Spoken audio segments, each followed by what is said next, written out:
Hello students, question number 20 from JEE Main 2021, 25 July, shift 1. The question is, let the foot of perpendicular from a point 1 to -1 to the straight line L, which is x upon 1 equal to y upon 0 equal to z upon -1 be n. Let a line be drawn from P parallel to the plane x plus y plus 2z is equal to 0, which meets L at point Q. If alpha is the acute angle between the lines PN and PQ, then cos alpha का value बताना। तो basically PN और PQ पहले तो दोनों lines निकालनी है। तो PN लाइन के लिए ये वाला पॉइंट हमें निकालना पड़ेगा, foot of perpendicular from this line. तो एक काम करते हैं कि कुछ इस तरीके से हम लोग एज्यूम कर सकते हैं, ये पॉइंट जो है वो P है, which is 1 to -1। Foot of perpendicular को हम लोग n बोल ही देते हैं क्योंकि उसने n कहा भी है। तो इस n को हम लोग लेमडा की टर्म्स में इस लाइन पर पॉइंट है क्योंकि, तो अज्यूम कर सकते हैं lambda comma 0 comma minus lambda.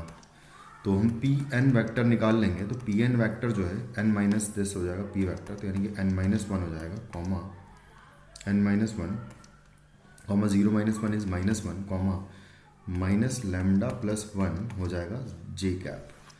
अब जो पी एन वैक्टर है वो उसका dot product with the vector in the direction of line कौन सा है, 1 0 -1। इसके साथ में डॉट प्रोडक्ट इसका 0 होगा। तो इसका डॉट प्रोडक्ट पी एन के साथ 0 करेंगे तो आएगा लेमडा -1 एंड ये तो 0 हो जाएगा यहाँ पर, plus 0 and plus lambda -1 is equal to 0। तो यहाँ से लेमडा की वैल्यू इक्वल टू आ रही है 1। अगर लेमडा की वैल्यू 1 पुट करेंगे तो एन पॉइंट हमें मिल जाएगा 1 0 -1 यहाँ पर पुट करने पर। उसके बाद एन पॉइंट आ गया तो पी एन लाइन लिख लेंगे हम लोग। तो पी एन लाइन का इक्वेशन जो है वो आ जाएगा x -1 divided by equal to y -0 divided by equal to z plus 1 divided by, मतलब ये पॉइंट यूज़ कर लिया मैंने। और डायरेक्शन के लिए इन दोनों को सब्ट्रैक्ट कर दूंगा तो डायरेक्शन मुझे मिल जाएगी। बेसिकली पी एन जो है वही डायरेक्शन है हमारे पास। तो यहाँ पर भी लेमडा की वैल्यू अगर 1 पुट करूँगा तो यहाँ आ जाएगा 0, यहाँ जाएगा -1 और यहाँ जाएगा 0। कुछ इस तरीके से ये हमें मिल जाएगी। इसके बाद फिर नेक्स्ट अब हम क्या करेंगे कि पी एन लाइन आ गई है, ये लाइन पी एन है। और वैसे तो पी एन की डायरेक्शन की ही ज़रूरत थी क्योंकि पी है ना, हमको तो सिर्फ एंगल निकालना है इस वजह से। उसके बाद फिर नेक्स्ट हम a line be drawn parallel to P, P के पैरेलल एक लाइन ड्रॉ करेंगे parallel to the plane this, okay. P से पास होने वाली, फ्रॉम पी इस पॉइंट से पास होने वाली और पैरेलल टू द प्लेन निकालना है, which meets line L at point Q, जो कि क्यू पॉइंट पर मीट कर रही है इस एल लाइन को। तो फिर से वही काम करेंगे हम लोग। देखो यहाँ पर कि कुछ इस तरीके से मान लेते हैं कि ये लाइन है वो parallel to plane P, plane मतलब प्लेन के पैरेलल लाइन कुछ इस तरीके से मान लेते हैं, है ना।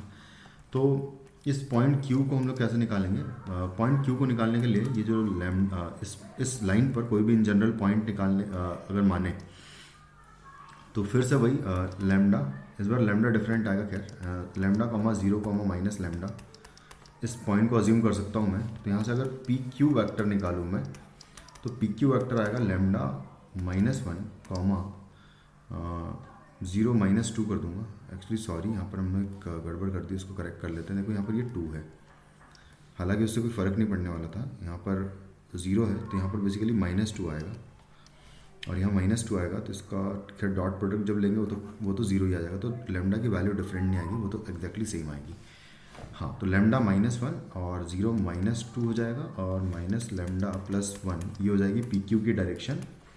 अब पी क्यू का डॉट प्रोडक्ट विथ इस प्लेन की, अगर ये लाइन पैरेलल होगी पी क्यू लाइन, तो इसका मतलब इसके साथ डॉट प्रोडक्ट उसका 0 होगा इसके नॉर्मल के साथ में।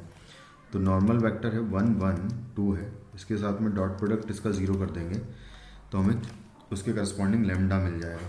तो यहाँ से आ जाएगा लेमडा -1 -2 एंड आएगा -2 lambda plus 2 is equal to 0। तो ये कैंसिल आउट, यहाँ से आ जाएगा minus lambda -1 is equal to 0, यानी कि लेमडा इज इक्वल टू आ जाएगा -1। लेमडा -1 के करस्पॉन्डिंग क्यू पॉइंट हमें मिल जाएगा। तो क्यू पॉइंट जो है, अच्छा क्यू पॉइंट की ज़रूरत ही नहीं, पी क्यू वैक्टर ही सीधा निकाल लेते हैं। तो यहाँ पर -1 अगर पुट किया तो ये हो जाएगा 2 कॉमा -2 कॉमा 0, सॉरी ये 2 हो जाएगा कुछ इस तरीके से ये आ जाएगी। और पी क्यू की डायरेक्शन सिर्फ अगर मुझे चाहिए तो 1, -1, 1 भी अगर ले लेंगे तो करेक्ट होगा। तो ये हो जाएगा। और पी एन की जो डायरेक्शन है वो है हमारे पास 0, -1, 0, कुछ इस तरीके से है ये जो पी एन की डायरेक्शन है। और बस अब इनके बीच में एंगल निकालना है, तो cos alpha is equal to होगा इन दोनों का डॉट प्रोडक्ट, यानी कि 1 into 0 plus -1 into -1 plus 1 into 0 and divided by दोनों का मॉडुलस से डिवाइड कर दूंगा। तो पहले का मॉडुलस है √3 और इसका मॉडुलस 1 है। तो ये हो जाएगा कॉस थीटा की वैल्यू 1 इंटू 1 1 हो जाएगा, तो 1/√3 यहाँ से कॉस थीटा की, कॉस अल्फ़ा की वैल्यू आ जाएगी, which is in option third. Thank you.